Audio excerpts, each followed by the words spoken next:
Listen to me, please. You're like me, a Homo sapiens.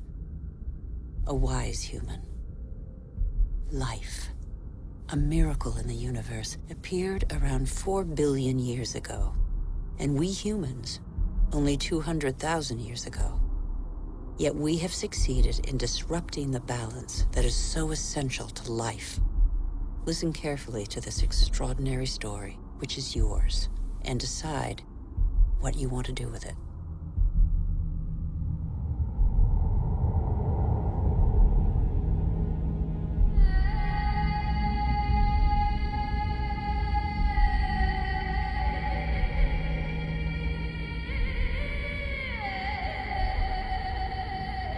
These are traces of our origins. At the beginning, our planet was no more than a chaos of fire. A cloud of agglutinated dust particles, similar to so many similar clusters in the universe. Yet this was where the miracle of life occurred.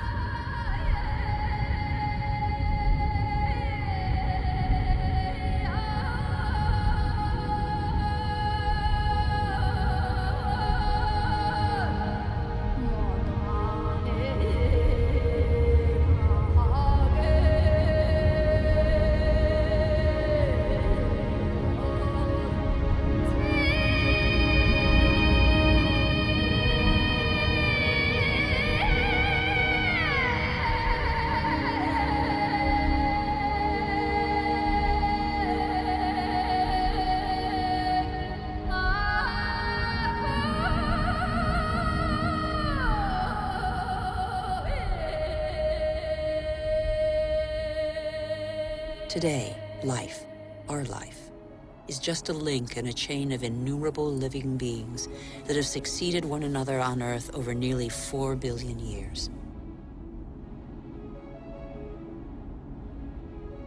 And even today, new volcanoes continue to sculpt our landscapes.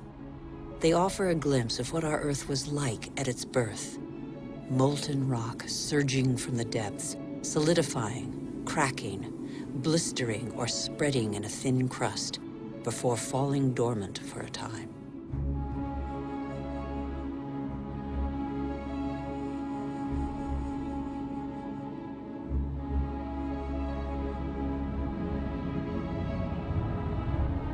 These wreaths of smoke curling from the bowels of the Earth bear witness to the Earth's original atmosphere, an atmosphere devoid of oxygen.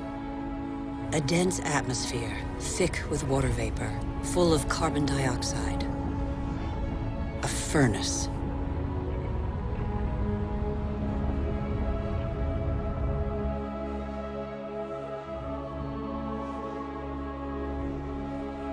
The Earth cooled. The water vapor condensed and fell in torrential downpours. At the right distance from the sun, not too far, not too near, the Earth's perfect balance enabled it to conserve water in liquid form. The water cut channels. They are like the veins of a body, the branches of a tree, the vessels of the sap that the water gave to the Earth.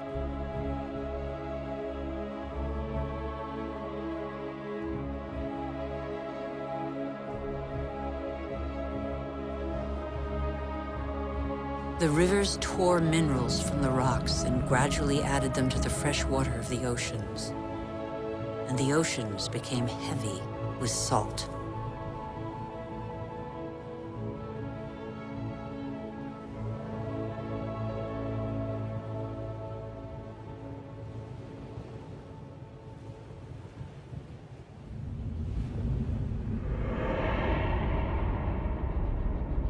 Where do we come from?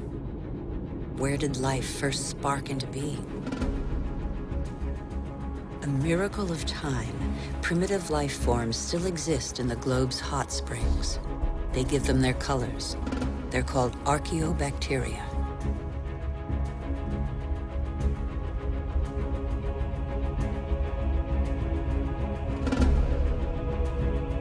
They all feed off the Earth's heat. All except the cyanobacteria, or blue-green algae. They alone have the capacity to turn to the sun to capture its energy. They are a vital ancestor of all yesterday's and today's plant species. These tiny bacteria and their billions of descendants changed the destiny of our planet. They transformed its atmosphere.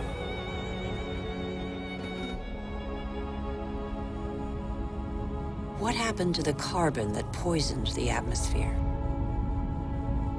It's still here, imprisoned in the Earth's crust.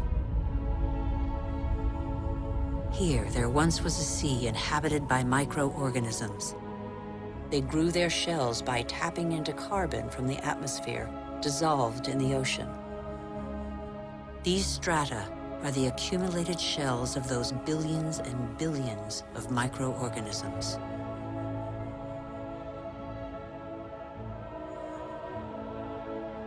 Thanks to them, the carbon drained from the atmosphere and other life forms could develop.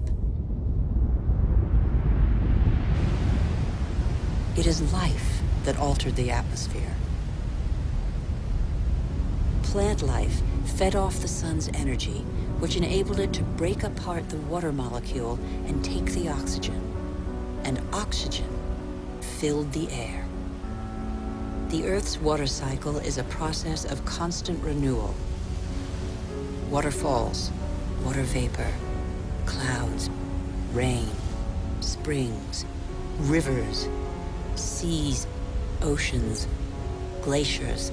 The cycle is never broken. There's always the same quantity of water on Earth.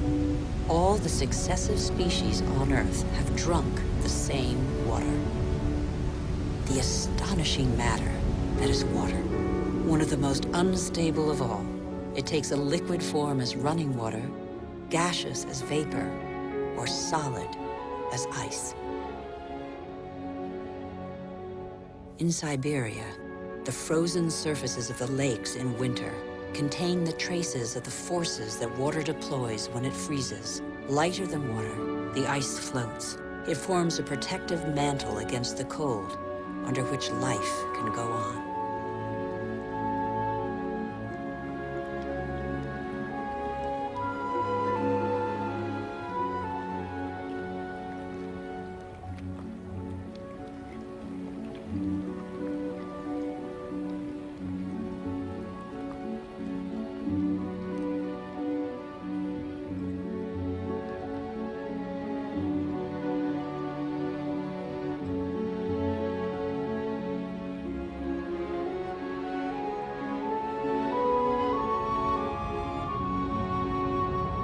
The engine of life is linkage.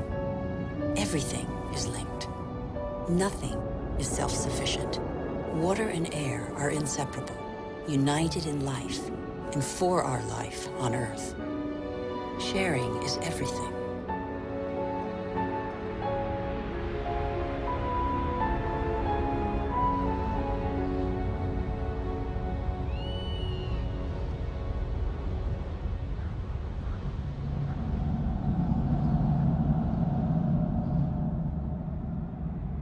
The green expanse peeking through the clouds is the source of oxygen in the air.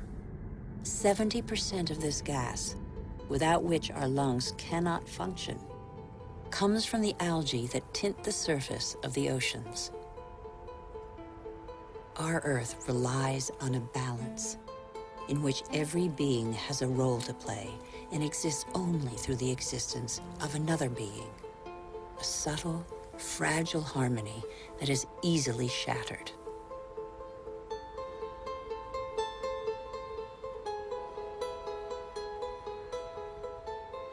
Thus, corals are born from the marriage of algae and shells. Coral reefs cover less than 1% of the ocean floor, but they provide a habitat for thousands of species of fish, mollusks, and algae. The equilibrium of every ocean depends on them.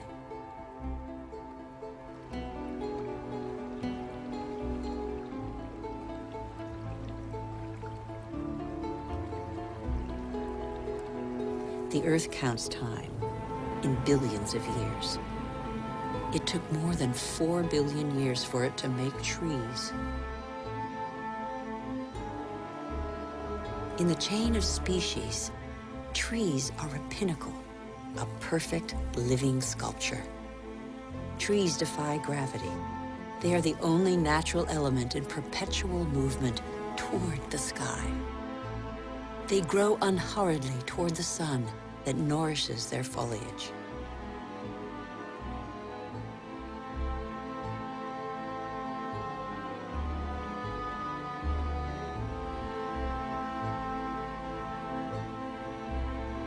They have inherited from those minuscule cyanobacteria the power to capture light's energy. They store it and feed off it, turning it into wood and leaves, which then decompose into a mixture of water, mineral, vegetable, and living matter. And so, gradually, soils are formed.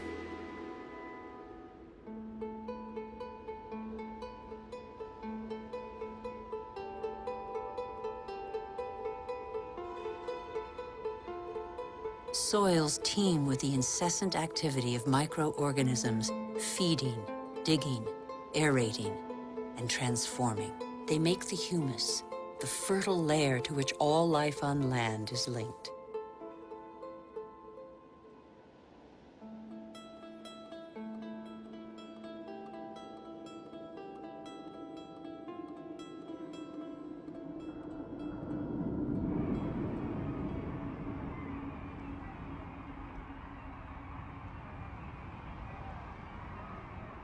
What do we know about life on Earth? How many species are we aware of? 1/10 of them? 100th, perhaps? What do we know about the bonds that link them?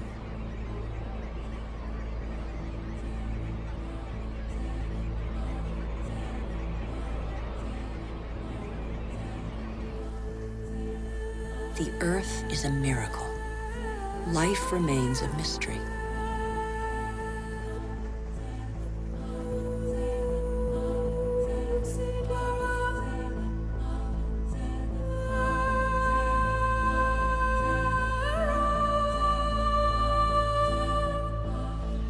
Families of animals form, united by customs and rituals that are handed down through the generations.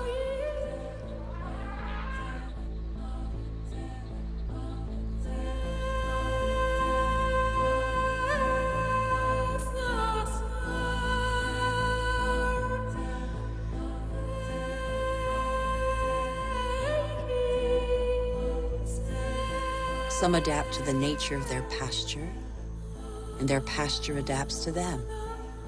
And both gain. The animal sates its hunger, and the tree can blossom again.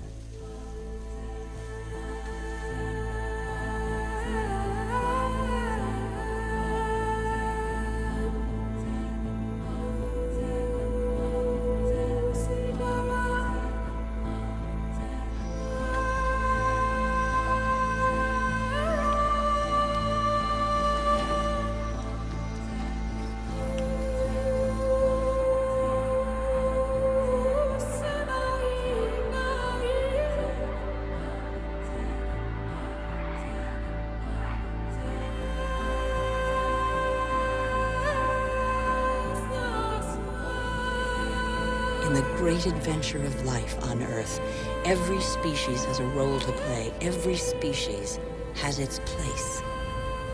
None is futile or harmful. They all balance out.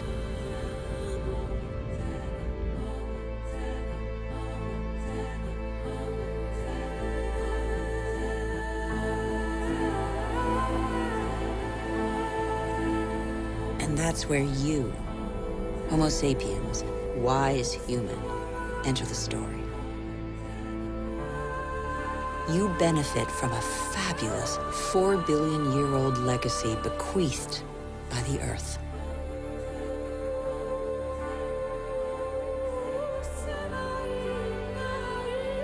You're only 200,000 years old, but you have changed the face of the world.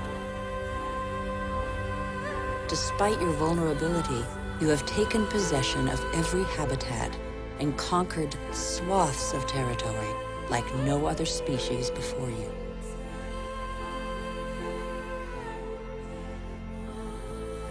After 180,000 nomadic years, and thanks to a more clement climate, humans settled down. They no longer depended on hunting for survival. They chose to live in wet environments that abounded in fish, game, and wild plants, there where land, water, and life combine.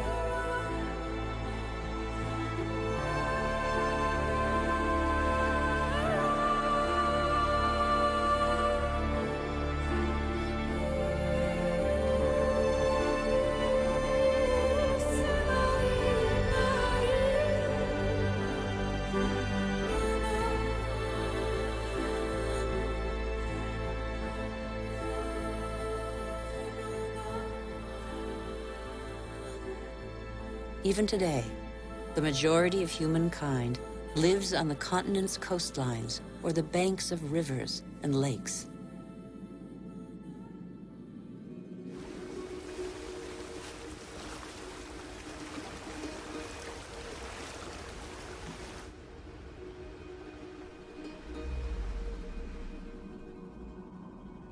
Across the planet, 1 person in 4 lives as humankind did 6,000 years ago. Their only energy, that which nature provides, season after season. It's the way of life of 1.5 billion people, more than the combined population of all the wealthy nations.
But life expectancy is short, and hard labor takes its toll.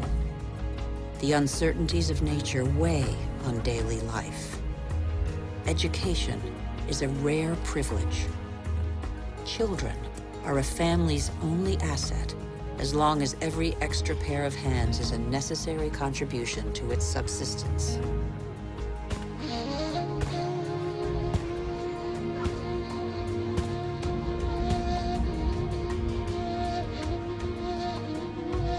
Humanity's genius is to have always had a sense of its weakness.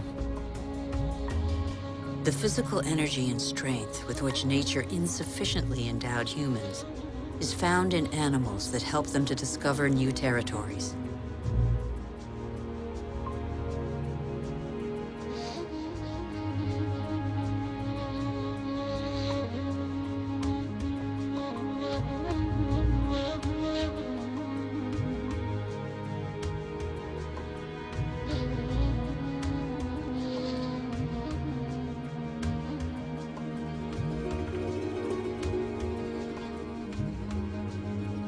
But how can you conquer the world on an empty stomach?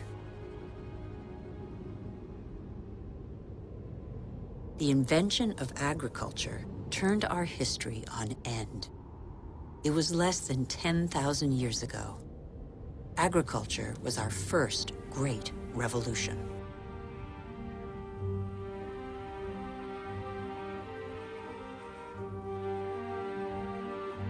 It resulted in the first surpluses and gave birth to cities and civilizations.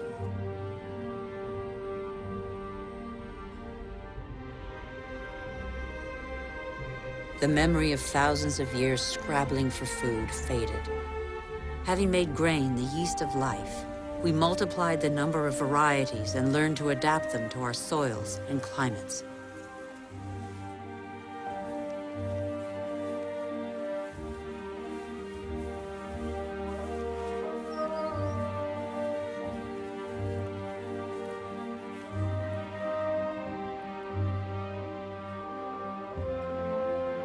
We're like every species on Earth.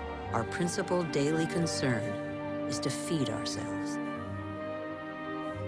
When the soil is less than generous and the water becomes scarce, we are able to deploy prodigious efforts to extract from the land enough to live on.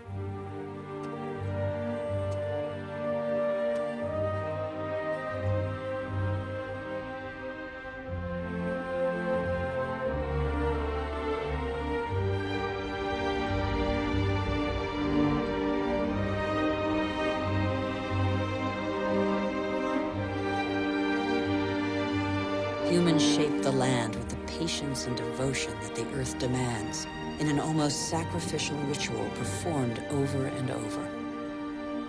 Agriculture is still the world's most widespread occupation. Half of humankind tills the soil, over 3/4 of them by hand.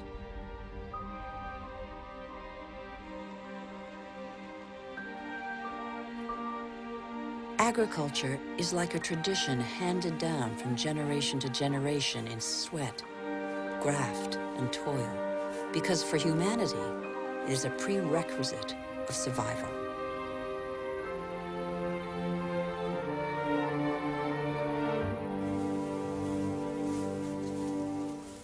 But after relying on muscle power for so long, humankind found a way to tap into the energy buried deep in the earth.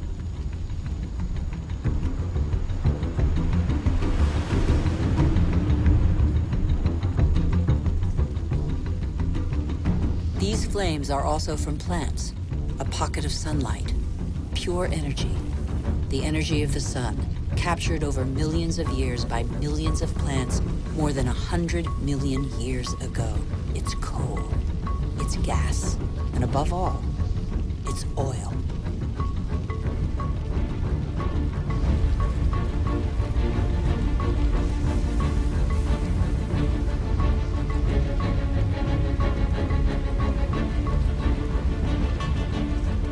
And this pocket of sunlight freed humans from their toil on the land.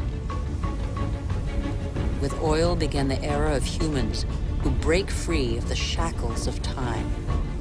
With oil, some of us acquired unprecedented comforts.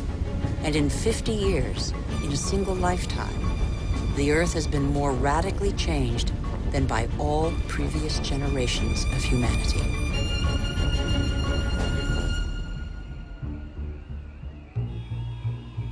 Faster and faster. In the last 60 years, the Earth's population has almost tripled, and over 2 billion people have moved to the cities. Faster and faster.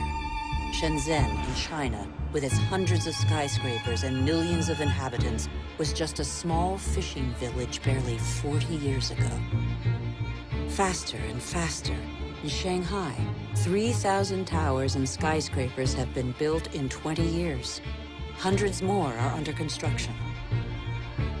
Today, over half of the world's 7 billion inhabitants live in cities.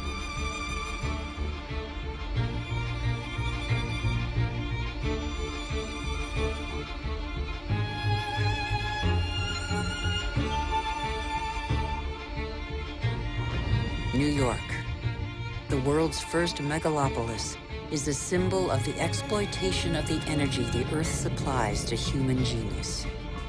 The manpower of millions of immigrants, the energy of coal, the unbridled power of oil.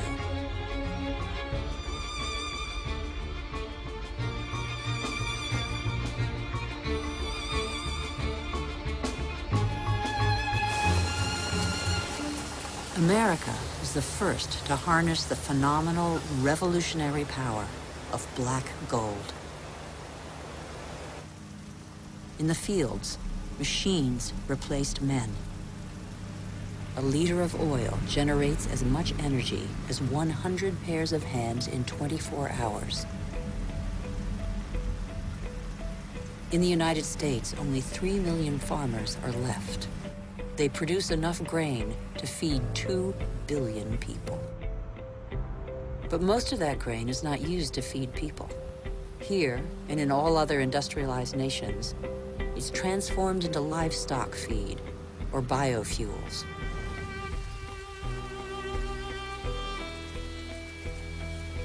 The pocket of sunshine's energy chased away the specter of drought that stalked farmland. No spring escapes the demands of agriculture, which accounts for 70% of humanity's water consumption. In nature, everything is linked. The expansion of cultivated land and single-crop farming encouraged the development of parasites. Pesticides, another gift of the petrochemical revolution, exterminated them. Bad harvests and famine became a distant memory. The biggest headache now was what to do with the surpluses engendered by modern agriculture. But toxic pesticides seeped into the air, soil, plants, animals, rivers, and oceans. They penetrated the heart of cells similar to the mother cell that is shared by all forms of life. Are they harmful to the humans that they released from hunger? These farmers, in their yellow protective suits, probably have a good idea.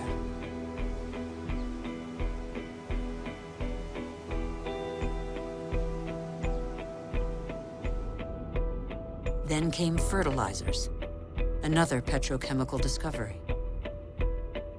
They produced unprecedented results on plots of land thus far ignored.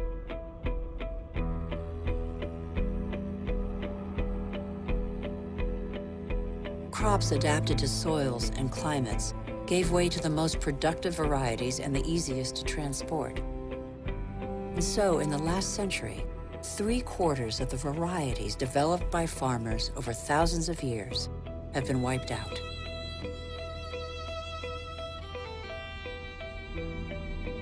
As far as the eye can see, fertilizer below, plastic on top. The greenhouses of Almeria in Spain are Europe's vegetable garden. A city of uniformly sized vegetables waits every day for the hundreds of trucks that will take them to the continent's supermarkets.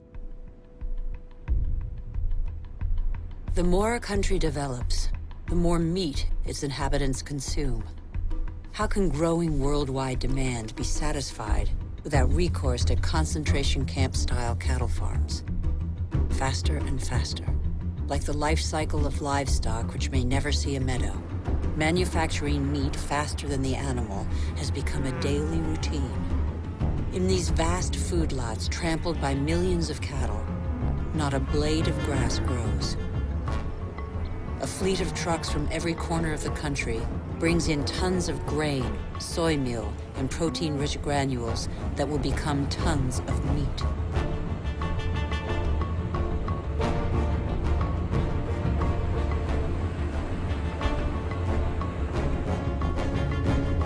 The result is that it takes 100 liters of water to produce 1 kilogram of potatoes, 4,000 liters for 1 kilo of rice, and 13,000 liters for 1 kilo of beef, not to mention the oil guzzled in the production process and transport.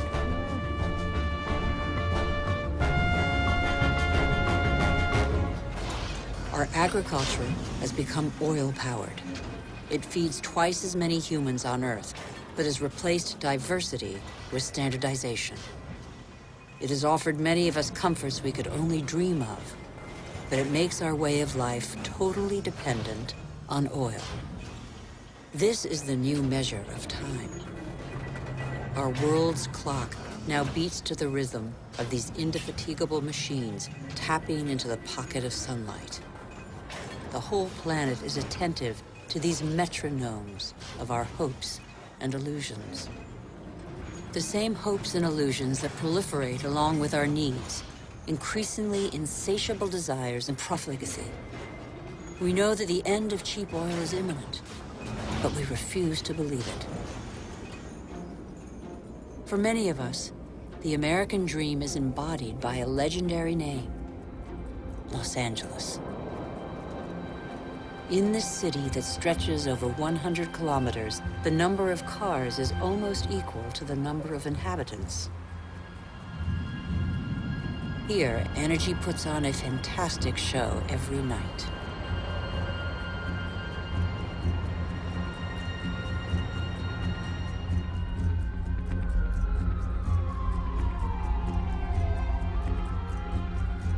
The days seem to be no more than the pale reflection of nights that turn the city into a starry sky.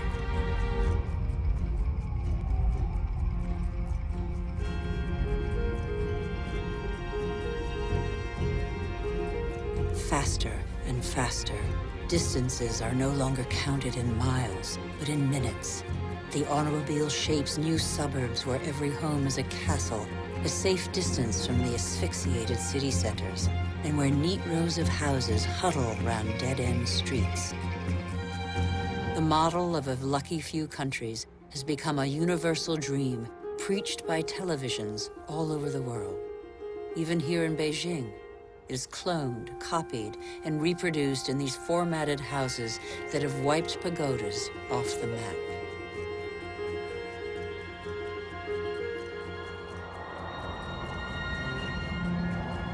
The automobile has become the symbol of comfort and progress. If this model were followed by every society, the planet wouldn't have 900 million vehicles as it does today, but 5 billion. Faster and faster. The more the world develops, the greater its thirst for energy. Everywhere, machines dig, bore, and rip from the earth the pieces of stars buried in its depths since its creation. Minerals.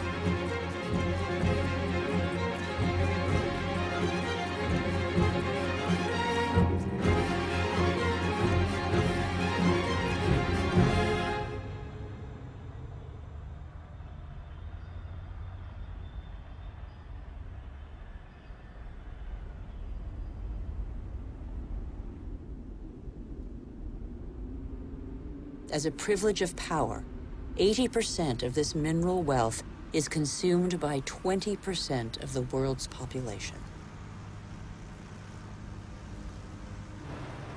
Before the end of this century, excessive mining will have exhausted nearly all the planet's reserves.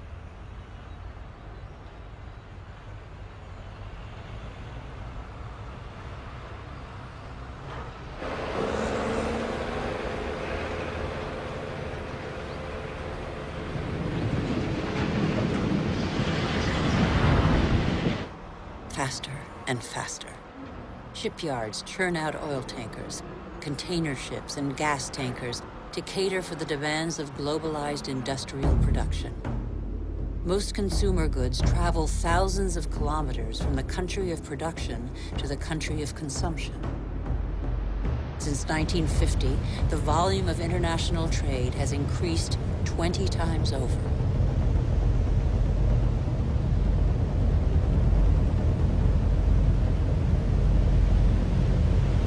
90% of trade goes by sea.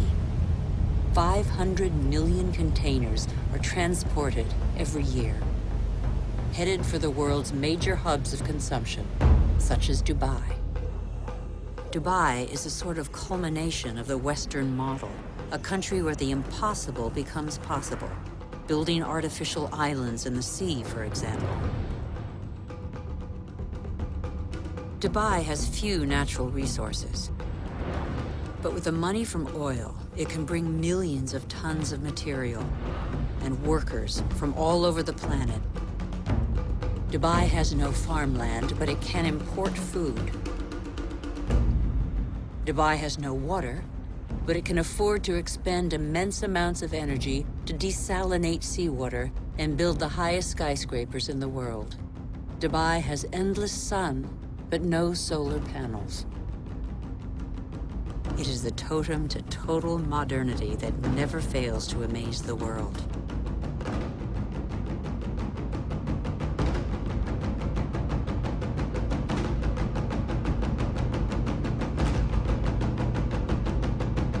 Dubai is like the new beacon for all the world's money.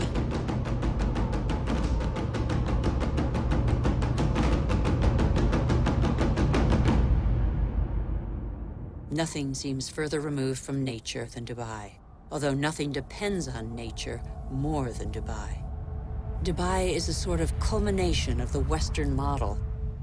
We haven't understood that we're depleting what nature provides.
Since 1950, fishing catches have increased five-fold, from 18 to 100 million metric tons a year.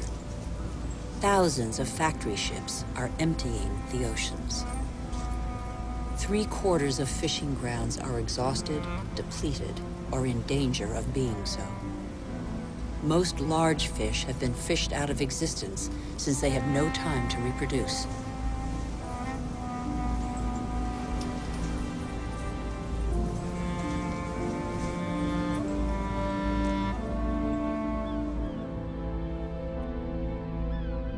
We are destroying the cycle of a life that was given to us.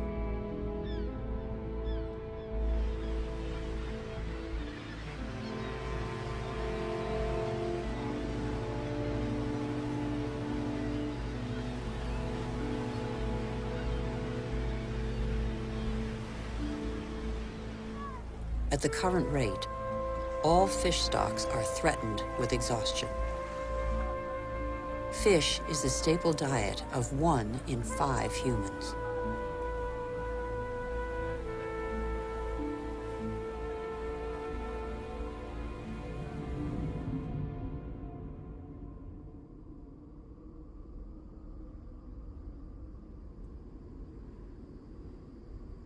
We have forgotten that resources are scarce. 500 million humans live in the world's desert lands, more than the combined population of Europe. They know the value of water. They know how to use it sparingly. Here, they depend on wells replenished by fossil water, which accumulated underground in the days when it rained on these deserts, 25,000 years ago.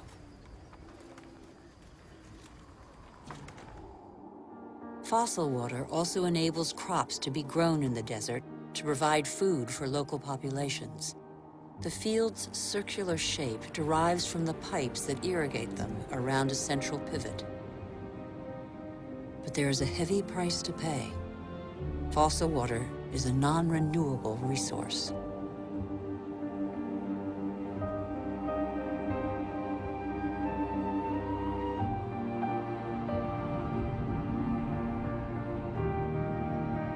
In Saudi Arabia, the dream of industrial farming in the desert has faded. As if on a parchment map, the light spots on this patchwork show abandoned plots. The irrigation equipment is still there, the energy to pump water also. But the fossil water reserves are severely depleted.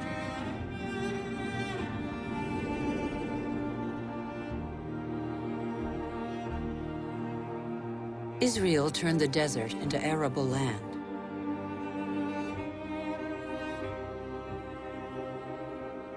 Even though these hothouses are now irrigated drop by drop, water consumption continues to increase along with exports.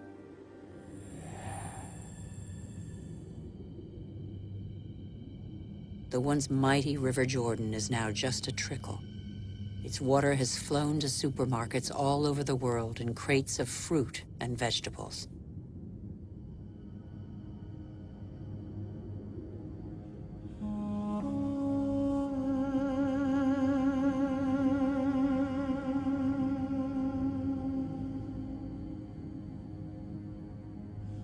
The Jordan's fate is not unique.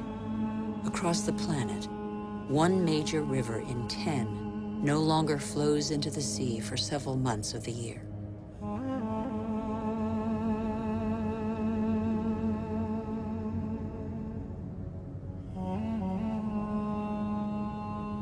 Deprived of the Jordan's water, the level of the Dead Sea goes down by over 1 meter per year.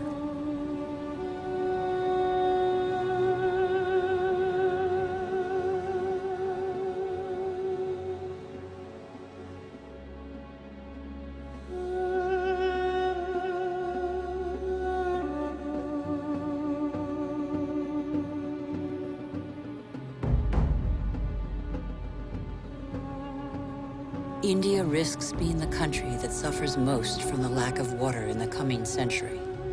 Massive irrigation has fed the growing population, and in the last 50 years, 21 million wells have been dug. In many parts of the country, the drill has to sink ever deeper to hit water. In western India, 30% have been abandoned. The underground aquifers are drying out. Vast reservoirs will catch the monsoon rains to replenish the aquifers. In dry season, women from local villages dig them with their bare hands.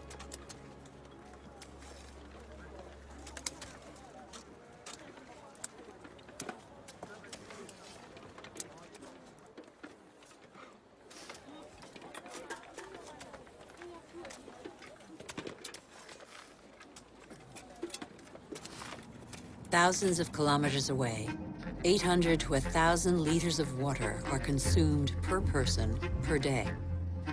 Las Vegas was built out of the desert. Millions of people live there.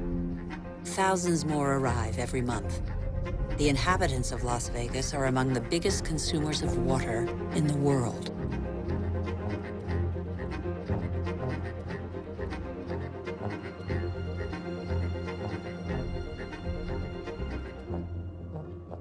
Palm Springs is another desert city with tropical vegetation and lush golf courses. How long can this mirage continue to prosper?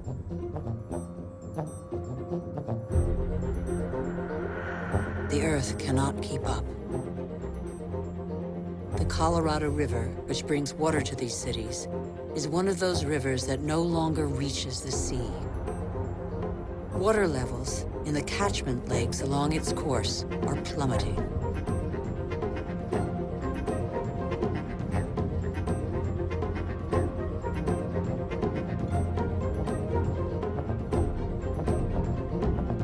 Water shortages could affect nearly 2 billion people before 2025.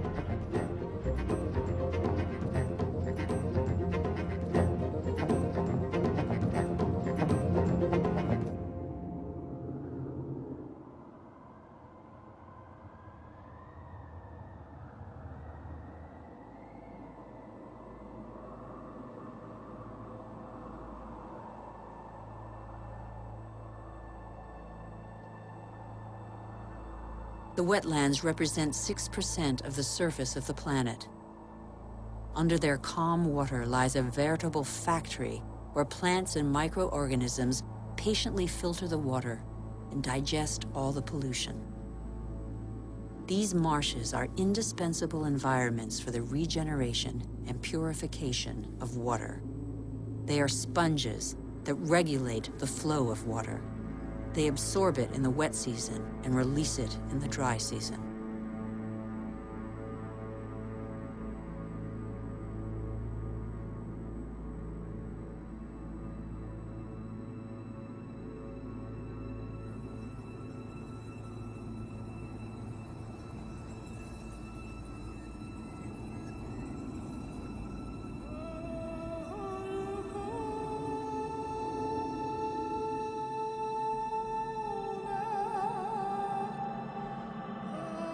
In our race to conquer more land, we have reclaimed them as pasture for our livestock, or as land for agriculture or building.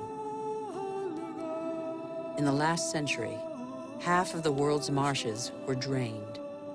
We know neither their richness nor their role.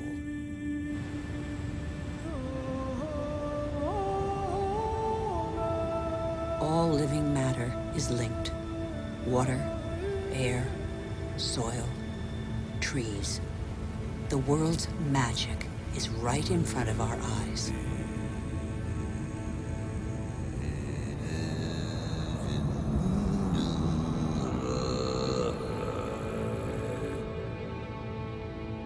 Trees breathe groundwater into the atmosphere as light mist. They form a canopy that alleviates the impact of heavy rains. The forests provide the humidity that is necessary for life. They store carbon, containing more than all the Earth's atmosphere. They are the cornerstone of the climactic balance on which we all depend.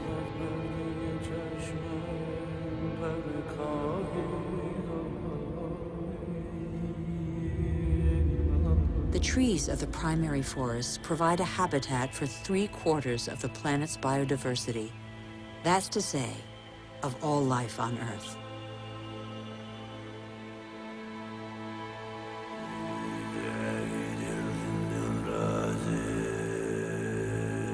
These forests provide the remedies that cure us. The substances secreted by these plants can be recognized by our bodies. Our cells talk the same language. We are of the same family.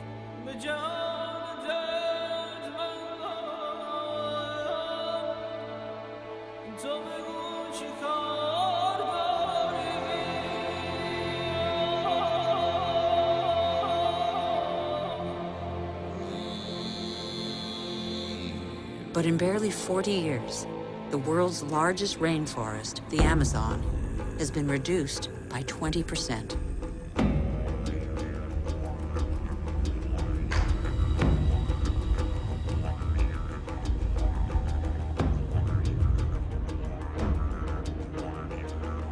The forest gives way to cattle ranches or soybean farms.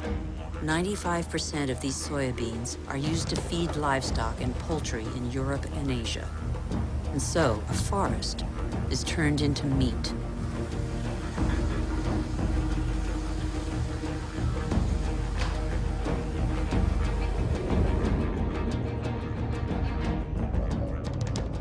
Barely 20 years ago, Borneo, the 4th largest island in the world, was covered by a vast primary forest. At the current rate of deforestation, it will have totally disappeared within 10 years.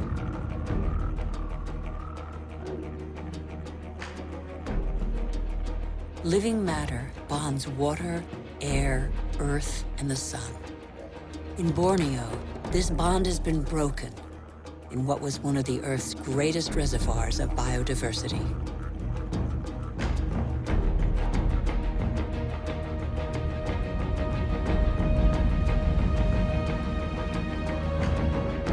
This catastrophe was provoked by the decision to produce palm oil, one of the most productive and consumed oils in the world, on Borneo. Palm oil not only caters to our growing demand for food, but also cosmetics, detergents, and increasingly, alternative fuels. The forest diversity was replaced by a single species, the oil palm. For local people, it provides employment. It is an agricultural industry.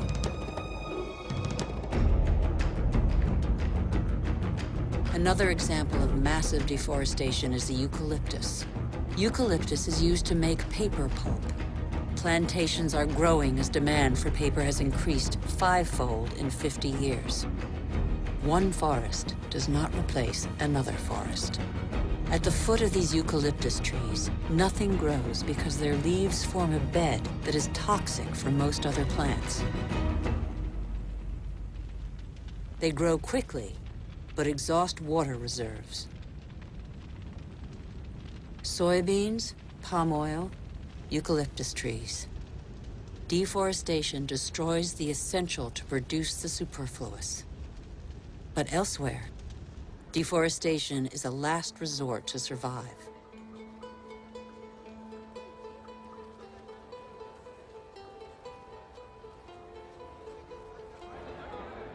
Over 2 billion people, almost a third of the world's population, still depend on charcoal.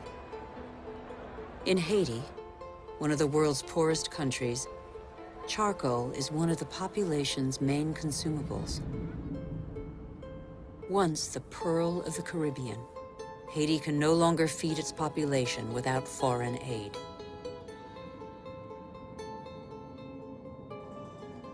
On the hills of Haiti, only 2% of the forests are left. Stripped bare, nothing holds the soils back.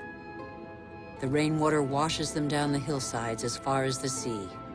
What's left is increasingly unsuitable for agriculture.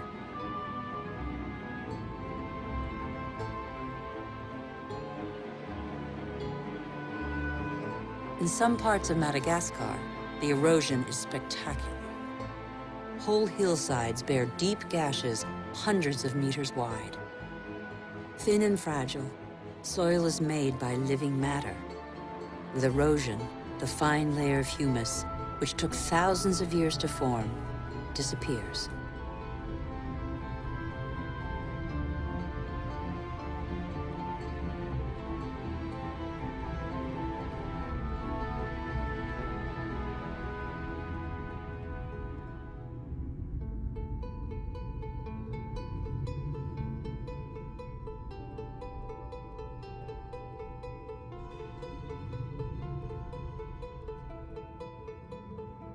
Here's one theory of the story of the Rapa Nui, the inhabitants of Easter Island, that could perhaps give us pause for thought. Living on the most isolated island in the world, the Rapa Nui exploited their resources until there was nothing left. Their civilization did not survive. On these lands stood the highest palm trees in the world. They have disappeared. The Rapa Nui chopped them all down for lumber. They then had to face widespread soil erosion. The Rapa Nui could no longer go fishing. There were no trees to build canoes.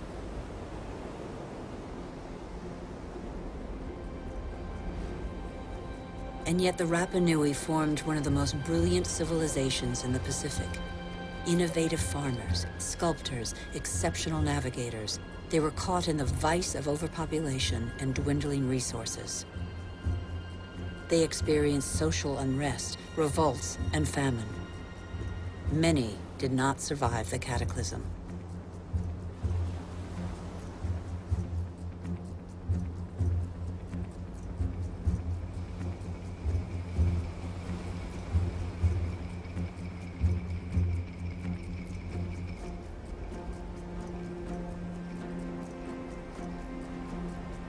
The real mystery of Easter Island is not how its strange statues got there.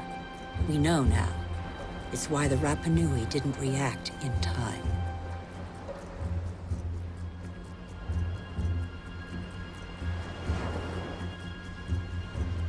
It's only one of a number of theories, but it has particular relevance to us today.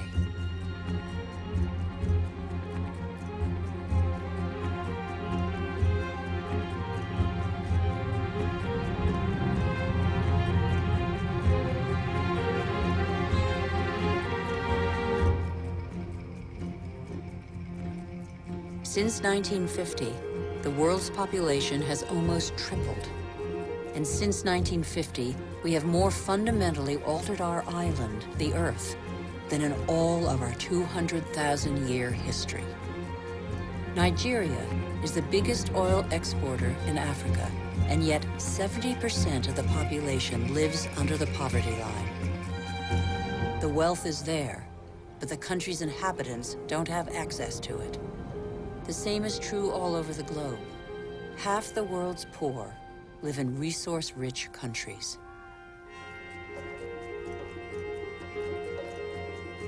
Our mode of development has not fulfilled its promises.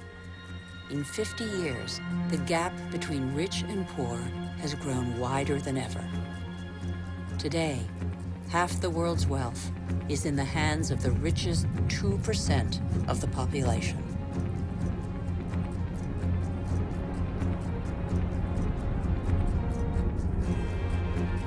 Can such disparities be maintained? They're the cause of population movements whose scale we have yet to fully realize. The city of Lagos had a population of 700,000 in 1960. That will rise to 16 million by 2025. Lagos is one of the fastest growing megalopolises in the world. The new arrivals are mostly farmers forced off the land for economic or demographic reasons, or because of diminishing resources. This is a radically new type of urban growth driven by the urge to survive rather than to prosper.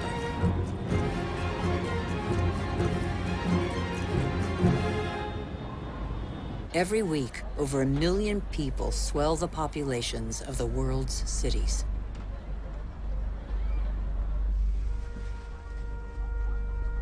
One human being in 6 now lives in a precarious, unhealthy, overpopulated environment without access to daily necessities such as water, sanitation, or electricity.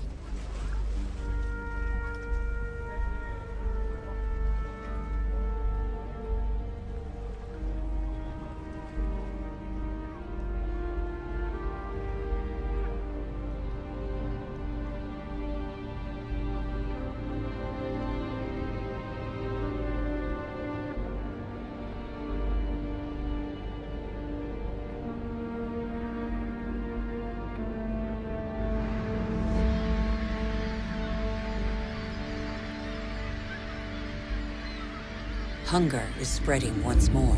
It affects nearly 1 billion people.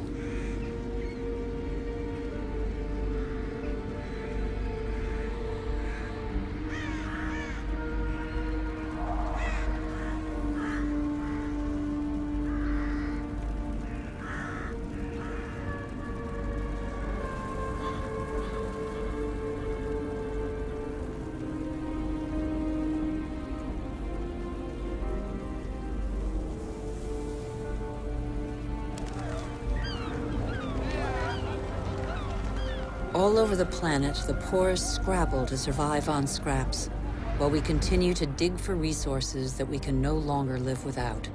We look farther and farther afield, in previously unspoilt territory, and in regions that are increasingly difficult to exploit.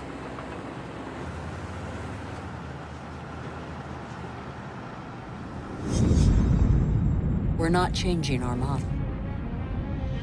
Oil might run out. We can still extract oil from the tar sands of Canada. The biggest trucks in the world move thousands of tons of sand. The process of heating and separating bitumen from the sand requires millions of cubic meters of water. Colossal amounts of energy are needed.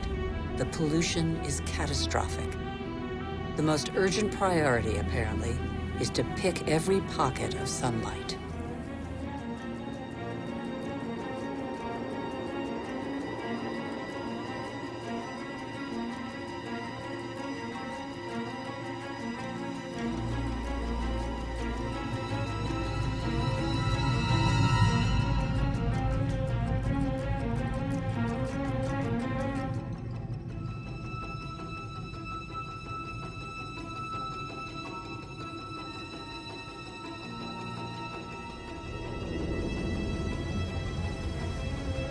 Our oil tankers are getting bigger and bigger.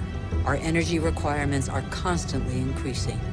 We try to power growth like a bottomless oven that demands more and more fuel.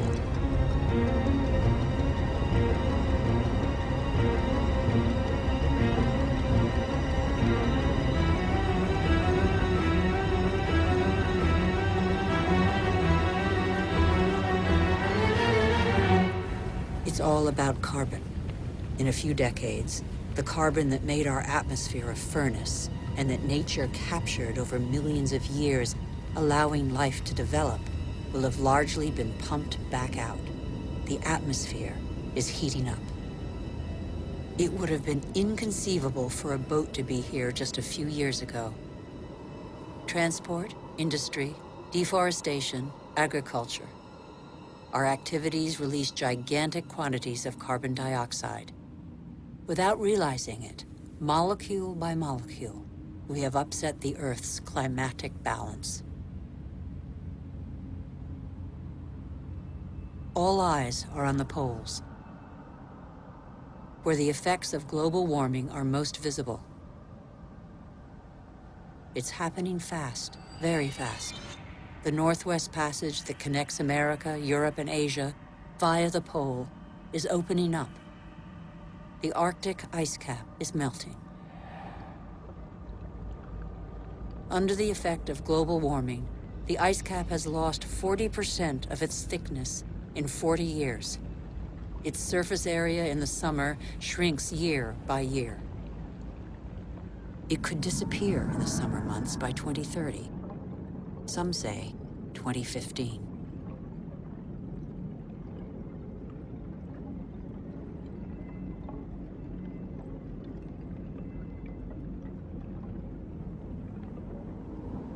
The sunbeams that the ice sheet previously reflected back now penetrate the dark water, heating it up. The warming process gathers pace.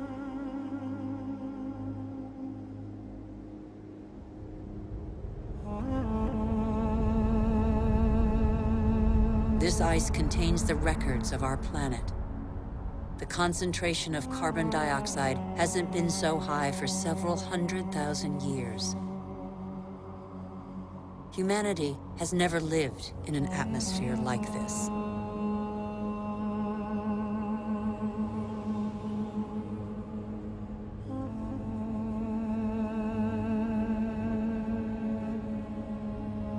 Is excessive exploitation of our resources threatening the lives of every species?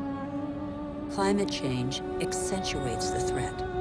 By 2050, a quarter of the Earth's species could be threatened with extinction. In these polar regions, the balance of nature has already been disrupted.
Around the North Pole, the ice cap has lost 30% of its surface area in 30 years.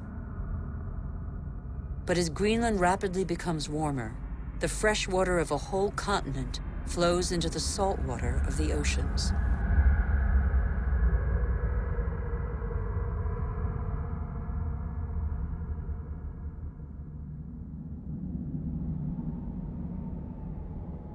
Greenland's ice contains 20% of the fresh water of the whole planet.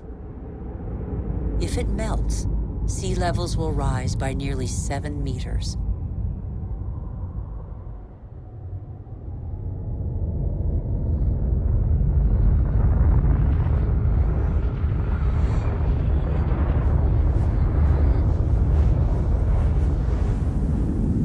But there is no industry here. Greenland's ice sheet suffers from greenhouse gases emitted elsewhere on Earth. Our ecosystem doesn't have borders. Wherever we are, our actions have repercussions on the whole Earth. The atmosphere of our planet is an indivisible whole. It is an asset we share. On Greenland's surface, lakes are appearing on the landscape. The ice cap has begun to melt at a speed that even the most pessimistic scientists did not envision 10 years ago.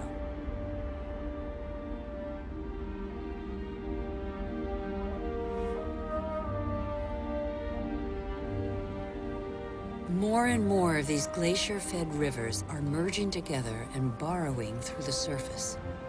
It was thought the water would freeze in the depths of the ice. On the contrary, it flows under the ice, carrying the ice sheet into the sea where it breaks into icebergs.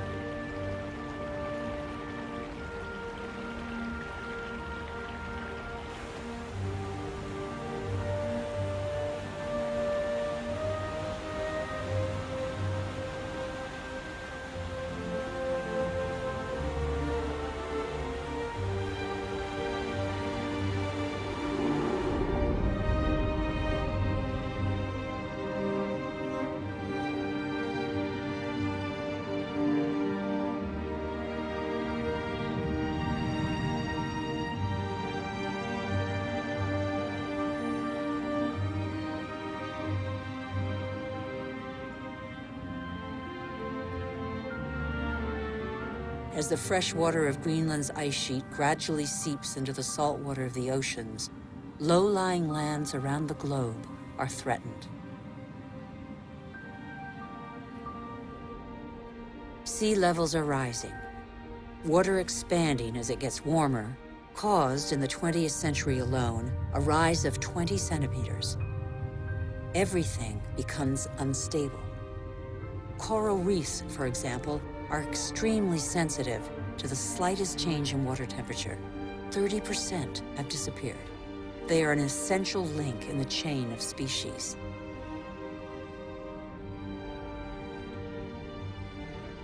In the atmosphere, the major wind streams are changing direction.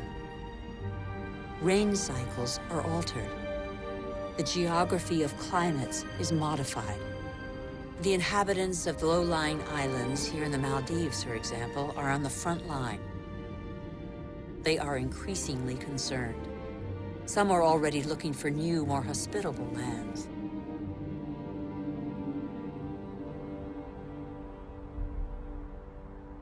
If sea levels continue to rise faster and faster, what will major cities like Tokyo, the world's most populous city, do? Every year, scientists' predictions become more and more alarming. 70% of the world's population lives on coastal plains. 11 of the 15 biggest cities stand on a coastline or river estuary. As the seas rise, salt will invade the water table, depriving inhabitants of drinking water. Migratory phenomena are inevitable. The only uncertainty concerns their scale.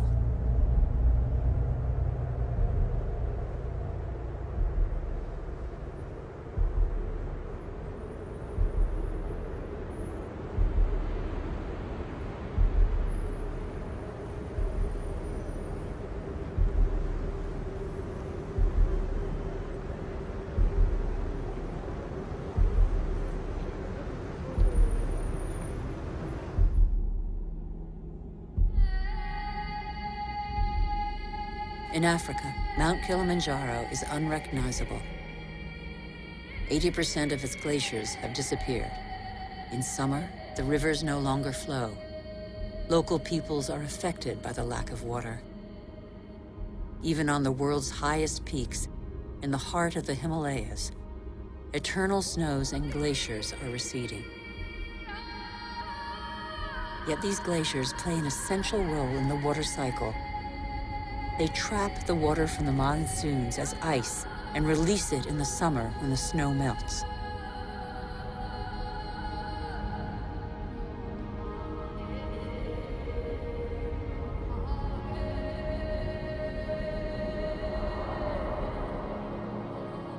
The glaciers of the Himalayas are the source of all the great Asian rivers, the Indus, Ganges, Mekong, Yangtze-Kiang. 2 billion people depend on them for drinking water and to irrigate their crops, as in Bangladesh. On the delta of the Ganges and Brahmaputra, Bangladesh is directly affected by the phenomena occurring in the Himalayas and at sea level. This is one of the most populous and poorest countries in the world.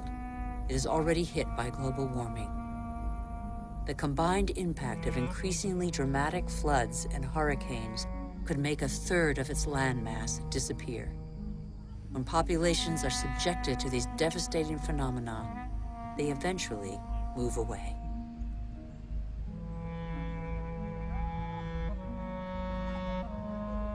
Wealthy countries will not be spared. Droughts are occurring all over the planet. In Australia, half of farmland is already affected.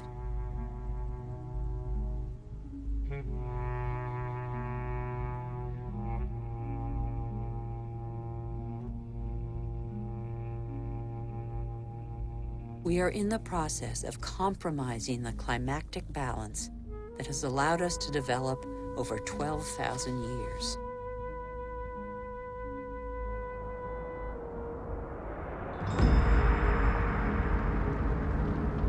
More and more wildfires encroach on major cities.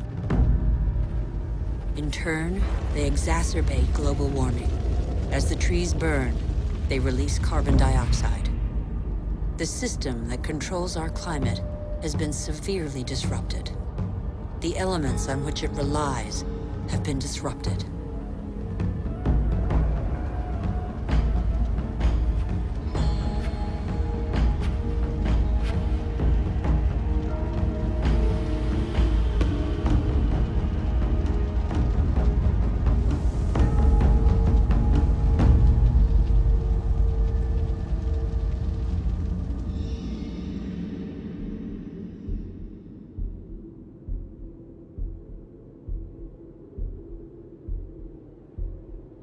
The clock of climate change is ticking in these magnificent landscapes.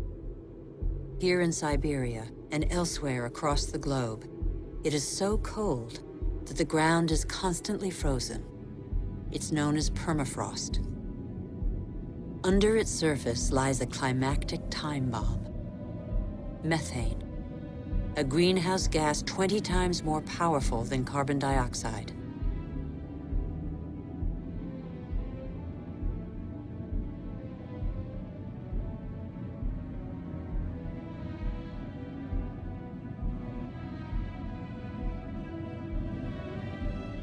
If the permafrost melts, the methane released would cause the greenhouse effect to race out of control with consequences no one can predict.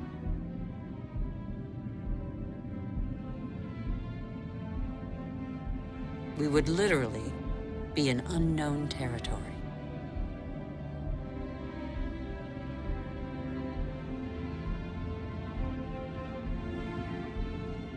Humanity has no more than 10 years to reverse the trend and avoid crossing into this territory. Life on Earth as we have never known it.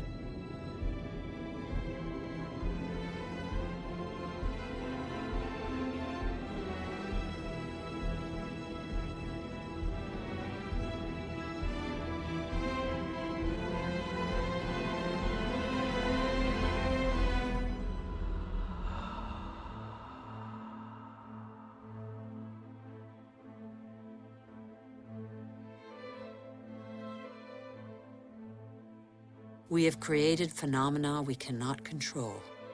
Since our origins, water, air, and forms of life are intimately linked. But recently, we have broken those links. Let's face the facts. We must believe what we know. All that we have just seen is a reflection of human behavior. We have shaped the Earth in our image. We have very little time to change. How can this century carry the burden of 9 billion human beings if we refuse to be called to account for everything we alone have done.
The cost of our actions is high.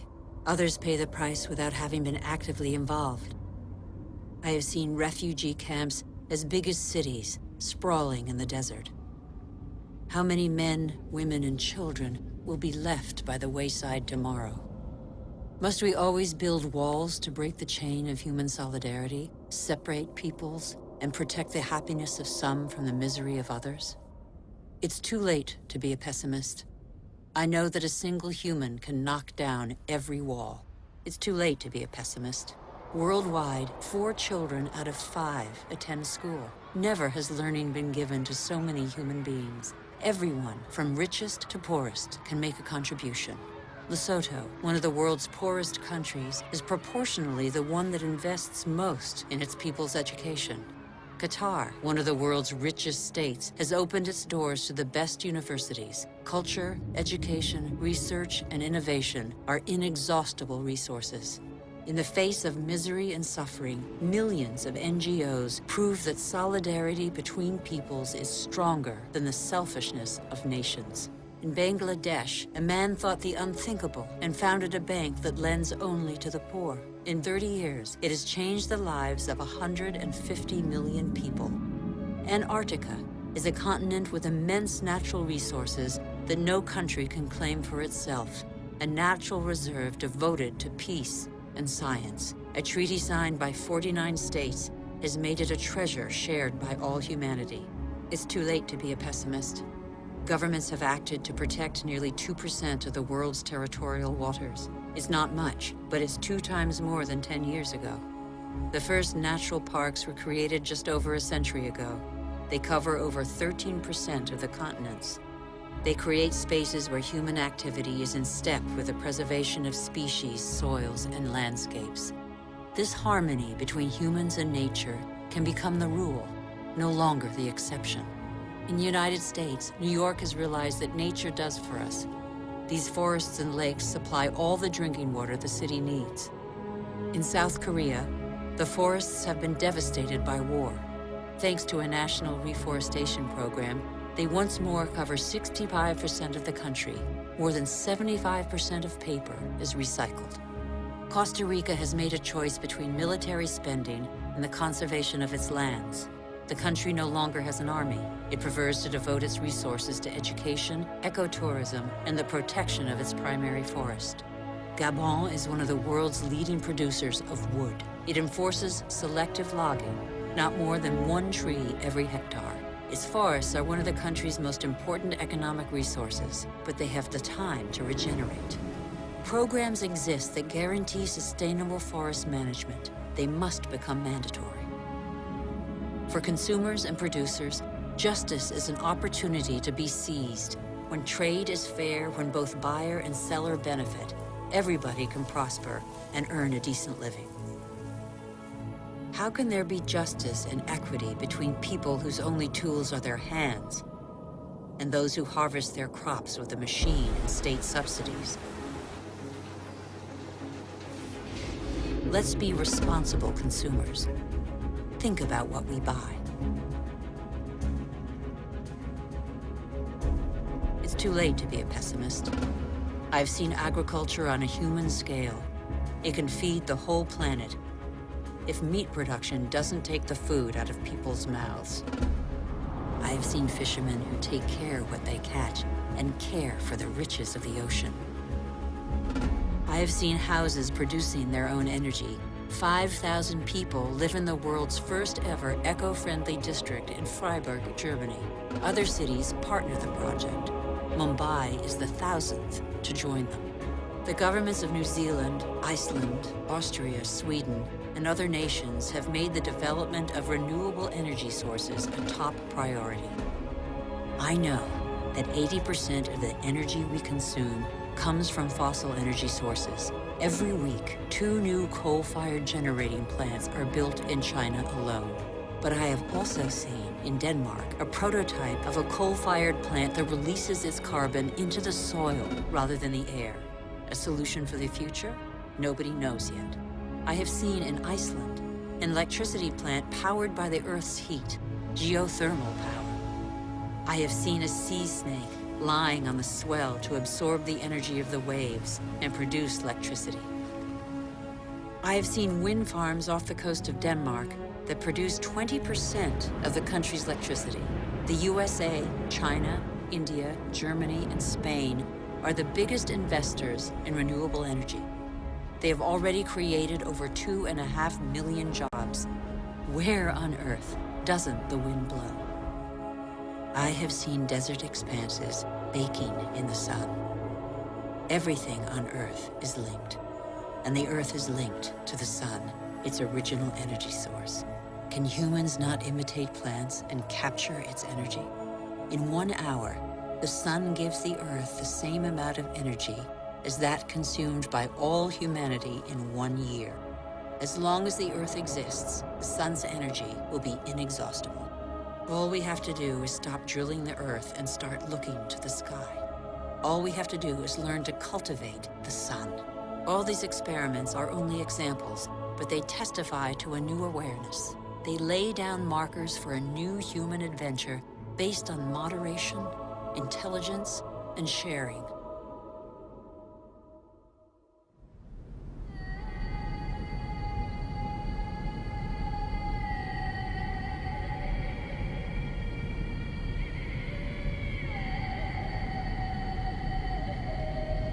It's time to come together.